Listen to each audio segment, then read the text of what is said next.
It's time for the winter weather outlook for this upcoming winter season from 2025 into 2026. I'm meteorologist Todd Howell, Cassie Nall.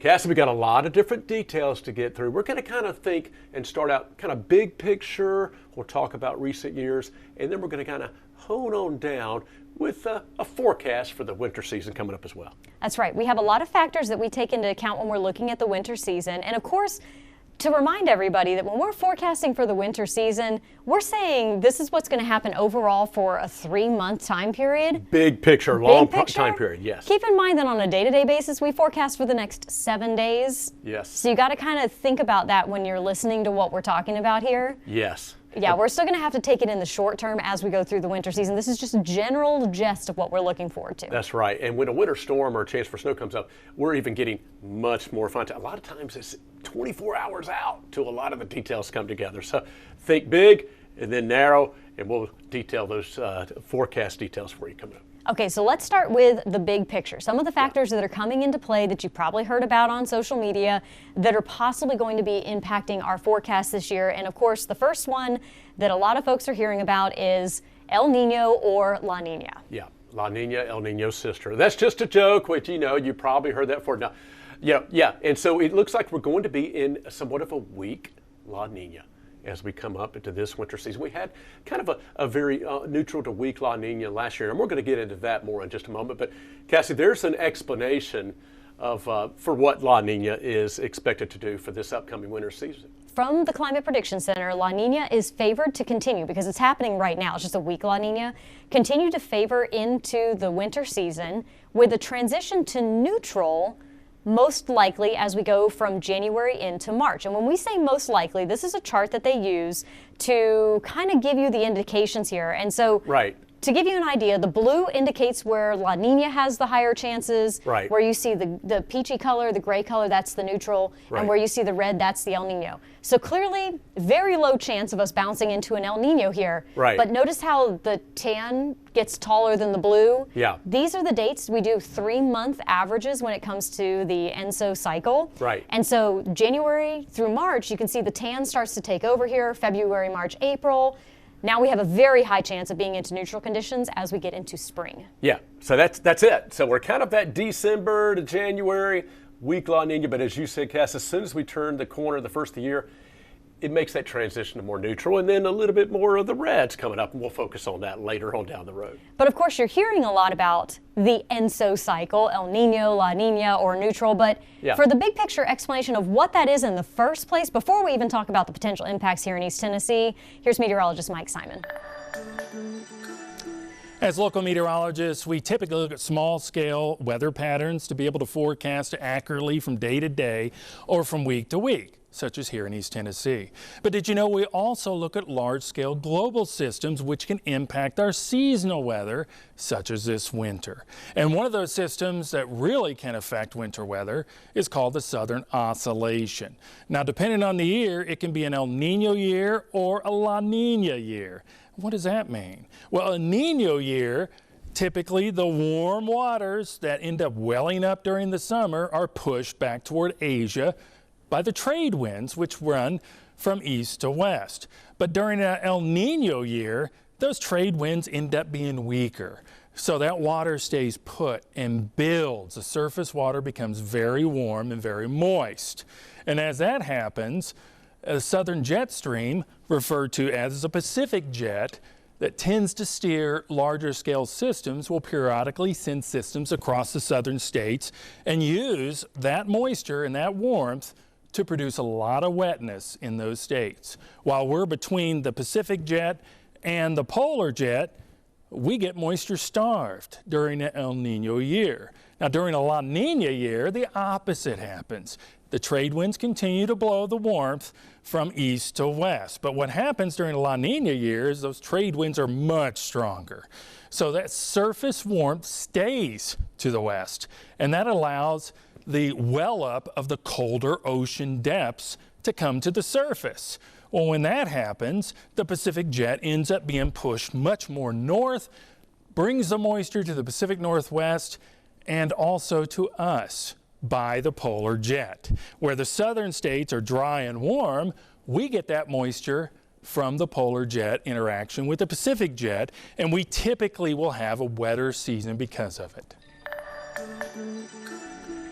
Thank you so much, Mike. Yeah, good explanation of what we can expect, and back to the probabilities of that transition. Kind of a weak La Nina, and there's some things that show up that are favorable when we have a La Nina year, and some of these details right here, Cass. Yeah. So when we're talking about this large-scale pattern that helps us with long-range forecasting, nothing terribly specific. Right. The effects of that pattern are generally felt more strongly to our north and to our south. But the key factor here is that being in the mid-latitudes where East Tennessee is located, we're kind of influenced by almost every weather system that moves across the country. Yeah, we're blessed and favored, right? We get a little bit of we're everything also busy. being right in the middle. But no, Cass, that's a great point. So it's even, whatever the signal is, we're kind of in the middle. So we'll talk about the implications for those systems and how that pattern, how it can influence our weather. But that's a good point. And our weather is actually most directly impacted by two other oscillations. So when we're talking about the ENSO, we're referring to what's happening over in the Pacific Ocean. Right. But the Arctic Oscillation and the North Atlantic Oscillation, that's what AO and NAO stand for, happen in the Pacific Ocean. And they're the ones, because we're on the eastern half, I just said Pacific, they happen in the Atlantic Ocean. It's all good. It's all and because good. we're on the eastern half of the U.S., Yeah. that does influence our forecast because we're just geographically closer to it. Geographically closer to it. And Arctic oscillation, you can think of that. We're going to talk about the polar vortex and influences there in a moment. And as you said, Cass, the North Atlantic, when it gets to be negative in a different state, that definitely has a direct impact. So as Cassie just said, when we get into the 1 to 2 weeks time frame, these are critical to our temperature forecast and potential winter weather. Yeah, because when you look at a classic La Nina season, Right. as Mike was showing you, we typically get those warmer conditions down to the south. Right. A lot of our most recent winters that were also La Nina did end up being warmer. Right. At the same time, typically an El Nino would be cooler for us. Right. But it also was warmer. Yeah. So you can't really put a lot of stock into El Nino and La Nina when it comes to very direct, specific changes to our forecast. And the other thing is, remember at the beginning of this, we talked about how we're forecasting total for a 3-month period? Right. We can get huge Arctic outbreaks during those 3-month periods, so that even if overall average we come out above average, there are some in-betweens that remind us that it is fully winter. And that is exactly what we've seen. Very recently. Recent years. Here, I'll give you some examples. Remember December 2022? Rolling blackouts. Oh, I do remember that. Yeah. At first, I didn't know they were doing that in our power, and I'm like, oh, at least it's just a scheduled rolling black. That was a real thing in December. Well, here's the thing about that winter, the 2022 to 2023 season. Even with that ridiculously cold outbreak in the month of December, we came out to the 9th warmest winter on record and had almost no snow that year. Yeah. 1.6 inches total at the McGee-Tyson Airport. But you also had one of the coldest temperatures recorded in decades for wind chills in this part of the country. In that part of the country. You know what it reminds me of? It's kind of like Hurricane Andrew in 1992. Overall, that season was below average. Yeah. You don't remember that season for below average hurricane. You remember it for Andrew. Only takes one. Yes. And this is true in winter weather as well. Even though you may be warmer overall, you get one impactful Arctic outbreak as far as temperatures or a big snow. And that's what you remember for the whole season. Yes. So here's another example. January of 2024. Okay. Not this past January, but the one before that. I seem to remember something like 8 to 10 inches of snow and the city shutting down for about a week. About a week. I tell you what, I remember on the 8th day, Todd gets his flat blade shovel, and finally, I should have done this beforehand. I always get rid of that heavy snow right after it finishes, but blocks of ice on my driveway and out on the sidewalk, out on the street. 2 Arctic fronts, you probably remember that, right, folks?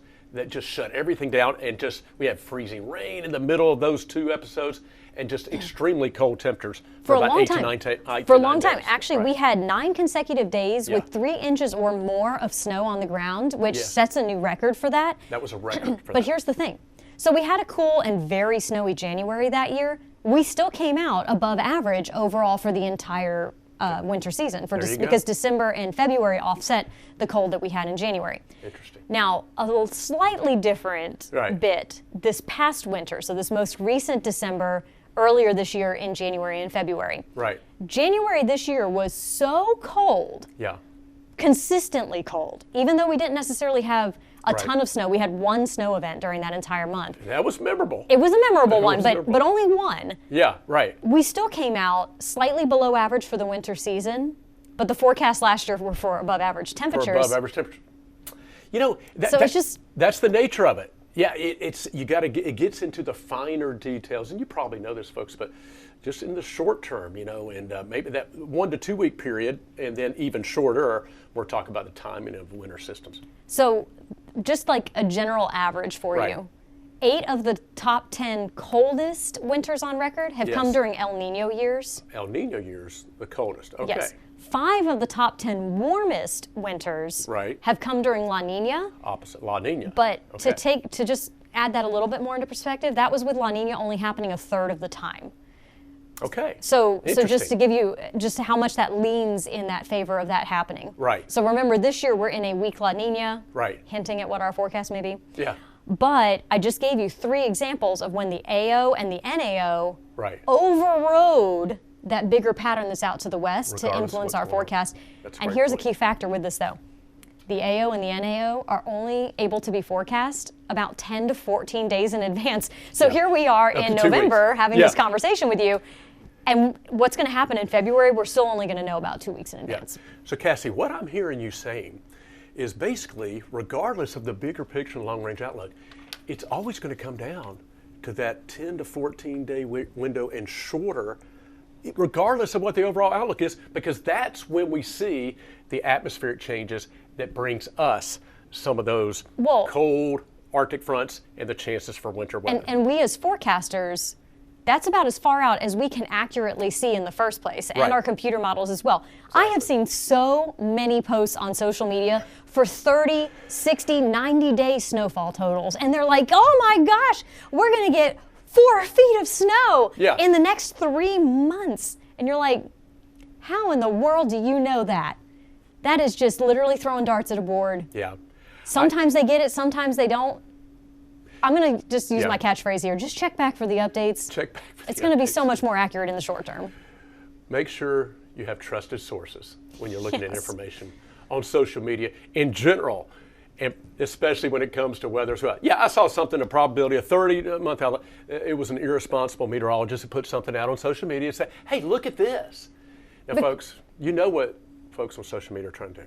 They're trying to get you to click on it and then clickbait.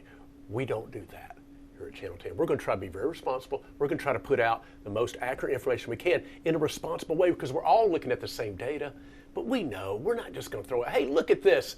You know, Christmas Day, it could be so-and-so. Well, that model is probably going to change, and it may be super outdated, and it's not very responsible because the atmosphere we just talked about is really not very predictable more than 2 weeks out. Well, also the apps on your phones, those are raw computer data. So they're going to do this just like the models do with each run that's going to come out. So you can look ahead on that app on your phone, and it's going to give you a number 2 weeks in advance. Did it come out accurate? I'm pretty sure you're not tracking that, but know that it probably didn't. And the other factor is here too, all of this information is publicly available. People can go look up these forecasts anytime and anywhere. In the society that we're in today, where we have gotten really used to the internet and computers providing us with information, they also provide us with a lot of misinformation. Oh boy. And you would like to trust that people would also try not to do that, but they do. They put out a lot of misinformation, and it casts doubt and muddies the waters on the actual forecast. So there's a lot of competition. People are trying to get folks to look at their sites. So that's the real story of what's going on. Again, you won't see that here, so hopefully we'll be able to provide you trusted information all along the way here. Well, what I'm trying to say is that just because you can find it on the internet, you can find the Christmas Day forecast right now, online, somewhere, if you want to. That doesn't mean that it's accurate, but the information is there. So that's the key thing to try to decipher, and what makes this so difficult, I understand, as a viewer watching meteorologists talk about stuff. Who are you going to believe? Well, we're doing our best here at WBIR. Check back for the updates, and we're going to give you the most transparent forecast, talk about where the uncertainties are, talk about where the certainties are. And that's why we're doing this winter weather outlook, to share all the information that we have as of now. And the truth is, just to reiterate, if you see a month-long forecast, there's just not much accuracy. Just know ahead of time, if you see something out, here in 3 weeks or 4 weeks or next January, that's not very reliable or accurate. So again, it's mainly within that 2-week period. And even then, models can change. So we try to take it slowly but surely to make sure we're not hyping something up, and we don't want to yo-yo you as viewers back and forth. Well, here it is, and take it away, and there it goes. So so you can make sure that we're trying to do our best as we get closer to a winter weather event to fine-tune it as we go. So let's bring this back around here to something that does yo-yo, the polar vortex. Speaking of yo-yo, that's right. Speaking of yo-yo, so when we have a stable polar vortex, this is a counter, it's been here forever. I know some people are like, what's new? This is not new. Yeah. It's been here. It's just something that all of a sudden you're hearing about. You know, it's exactly like El Nino and La Nina. When something gets a name, you're like, oh, whoa, I don't know about this. What is it's been there. So keep going, Cass. Yes. People have heard about the polar vortex and like, what is that? So it is just a semi-permanent, counterclockwise area of low pressure that's rotating over the North Pole. Oh, that's why polar. It's so a that's where polar it usually resides. vortex. There you go. So when that polar vortex is stable and it's moving quickly and strong, it's kind of like a top. Right. If you spin a top, it's going to stay pretty upright. Right. If you haven't spun a top lately, more of you may have spun a football more recently, but just like a football, you spin it on the ground and it's going to stay pretty upright while it's going really tight. It's going tight. But as it starts to slow down, it's going to start to wobble. And as that happens, that's a great analogy here. Here comes a disrupted polar vortex. Now it's got that wavy pattern to it, and each of those little dips that you see right there are polar outbreaks of Arctic air, which drives down into the eastern half of the U.S. and brings us the cold outbreaks. Now, how long these last, again, only forecastable about 10 to 14 days out. We're back to that 2-week window and shorter now. Sometimes they last for 2 to 3 days. Sometimes they can last for maybe 2 weeks. And so that's just something that we have to watch. Now, you may be saying, well, what disrupts it? What keeps it stable? It has to do with the difference in pressure across the Atlantic Ocean. That's the AO and the NAO. There we go. We have a semi-permanent area of high pressure. In the summer, we call it the Bermuda High. It's also the Azores High. In the winter, it shifts a little bit to the north. And then we have a semi-permanent area of low pressure over around Greenland. The pressure difference between those two systems determines how fast the jet stream is moving. If the jet stream is moving very quickly because we've got a bigger pressure difference, that keeps the polar vortex contained. And the very cold air, mainly across the poles in Canada and scooting toward Greenland and Iceland, etc. So when you have one of those two pressure systems weakening, there's less of a pressure gradient. That slows down the jet stream, and then it's able to meander and wobble. There's the wobble effect and the cold air intrusions coming south. And so what determines this is if the jet stream is moving very fast and you've got a big pressure difference, that's positive NAO and AO. If you have a weaker pressure difference, the jet stream slows down, and that is a negative AO and NAO. And during the negative phase, that's when the cold air can intrude into the eastern half of the U.S. And that gives us those cold outbreaks that we are talking about.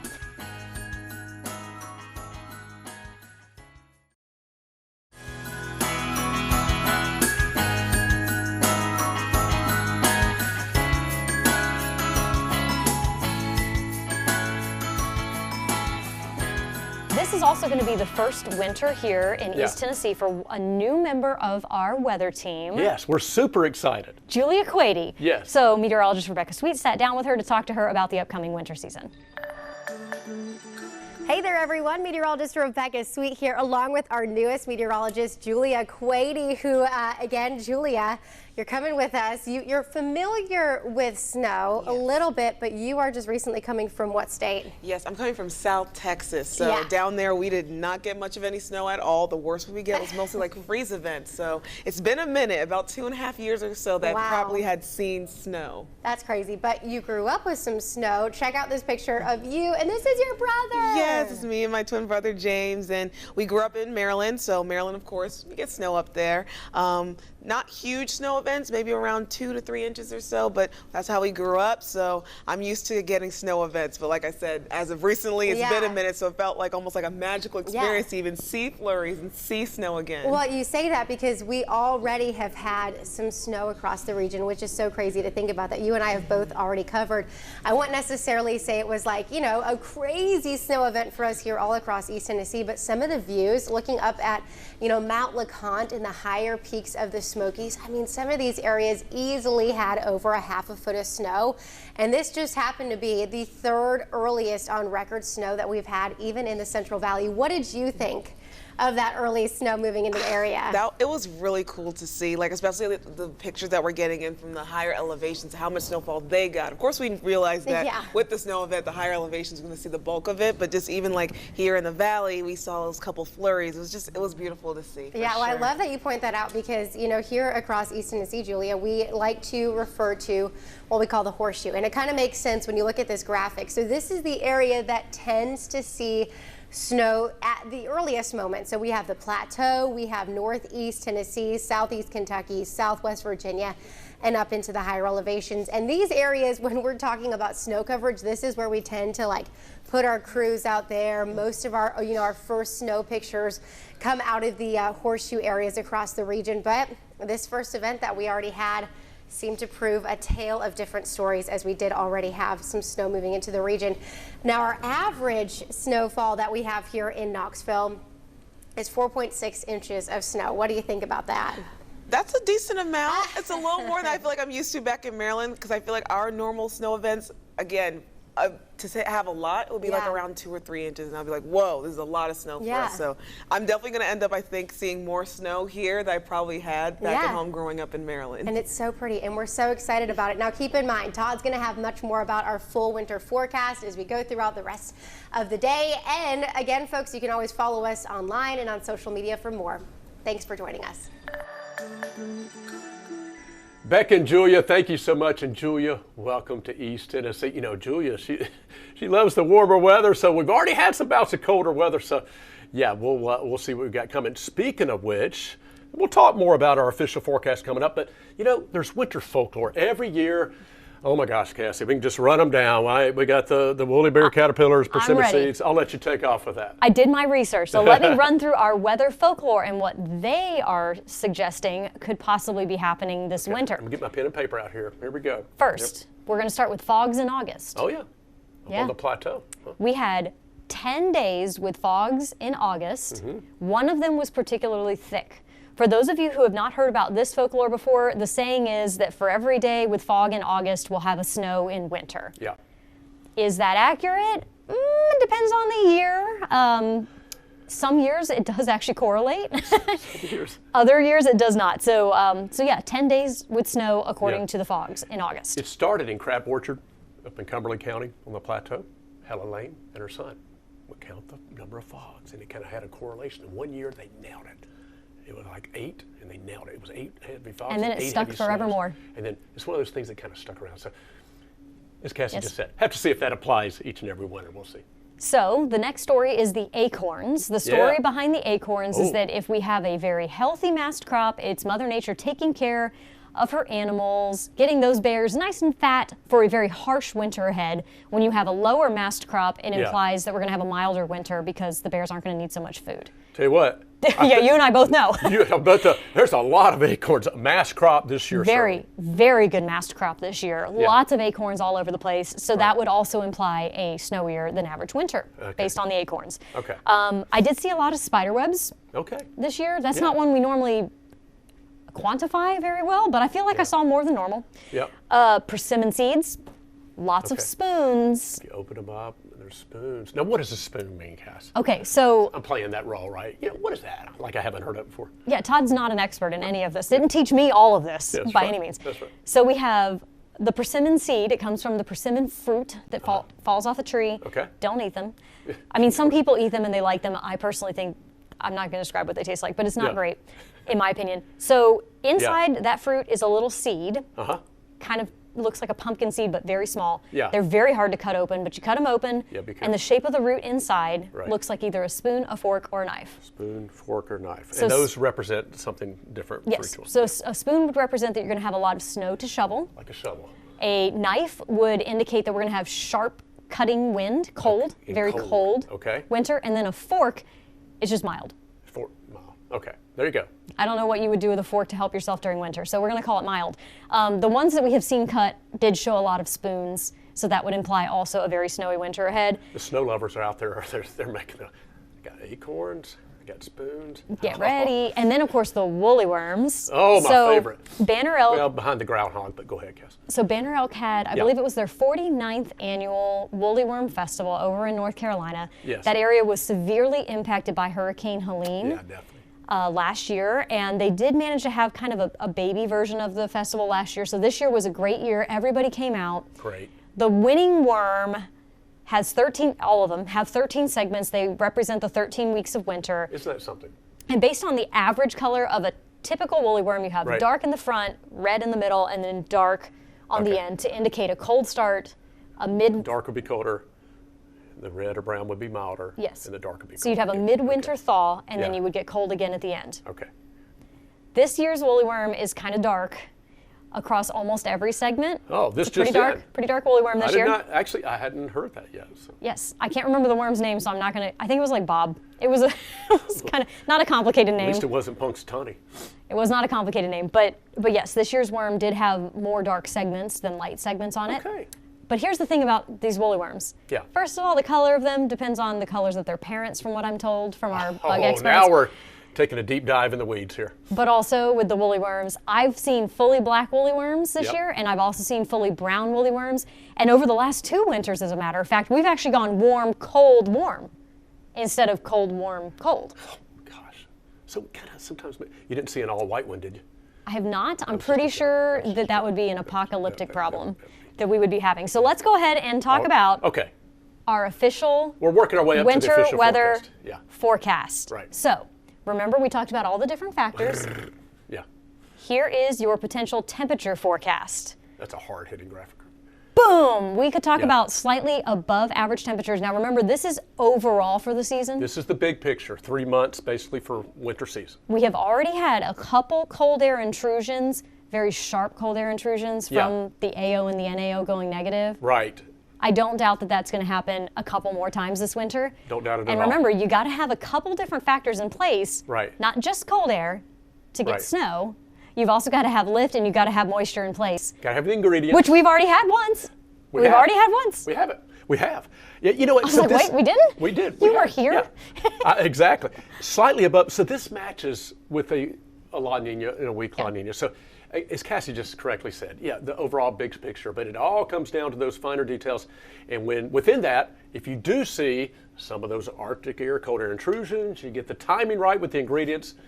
It only takes 1 or maybe 2 sometimes to get you even your average snowfall. That's right. And so now when we talk about averages, right, they vary. And so I know everybody's just like on this right now. So we didn't even fade it in. We just boom, here put it everything is. up there. So for the valley, we average 4.6 inches of snow at the McGee-Tyson Airport. Right. It only takes 1 snow event. We've seen this the past 2 years. Right. 1 snow event to put us above average.